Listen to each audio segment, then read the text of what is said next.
Hi, Peter Savio. I'm back again. I was reading Pacific Business News yesterday and I came across an interesting article titled Winners and Losers in Interstate Moves. And it had a list of the number of people moving in and out of various states and where they're going. And I found it really fascinating because recently there was an article where they talked about Hawaii's total population went down by, I forgot what it was, 12 or 22,000, but there had been dropped in our population in the census. So they said, oh, 22,000 people, had left the state. And of course, that always bothered me because that's the number we're short. But how many people moved in during that period? So we know what the total loss of our local population was. This particular story in the Pacific Business News now did something kind of interesting because they looked at tax returns from 2019 to 2020. And in their example, they're saying that we lost approximately for all counties 30,000 taxpayers 2019 to 2020.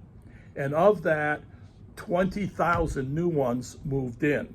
So we had 20,000 people from the mainland move in, and we had 24 or 30,000 total move out. So 30,000 people left, or taxpayers left. Now remember, a taxpayer could be a single person, could be a family. So it's very possible that 30,000 moving out, some of them were families, had husbands and wives filing jointly. So a loss of 30,000 tax filers could actually be 60, 70, 80, 90,000 people left Hawaii.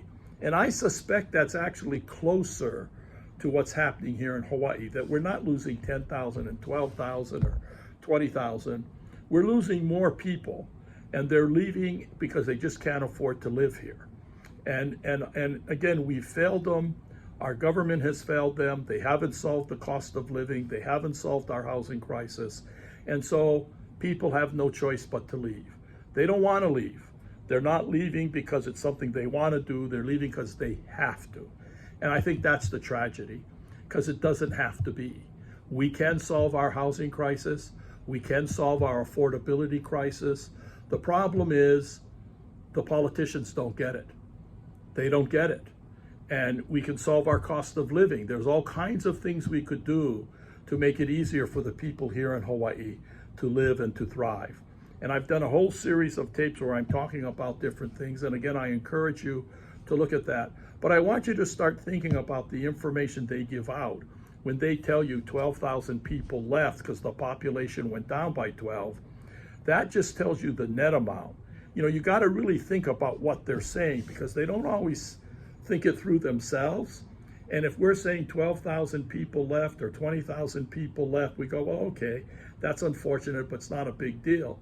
But if that number turned out to be 50 or 100,000, because it's accounted for correctly, and we know who's leaving and who's coming in, then you start to see how our community is basically dying as we know it, and it's being replaced with a new community made out of foreigners and mainland buyers and retirees and probably young couples coming here to work in Hawaii because they really love Hawaii.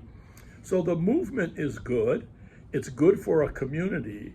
But when you have a community where our people are leaving because they have to, that's wrong, that's bad, and it should not be.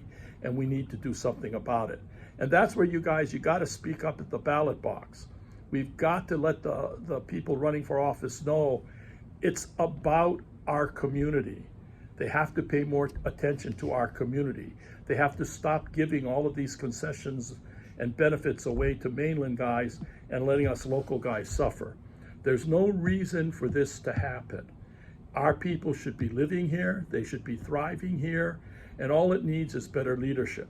And that's why I'm really encouraging people to look at Duke Iona's platform, especially his housing platform. It is the solution. It will solve our housing crisis. It will make it easier for people to live and thrive here. It will lock in their biggest monthly cost, which is housing. Also, he has programs to help reduce the cost of living.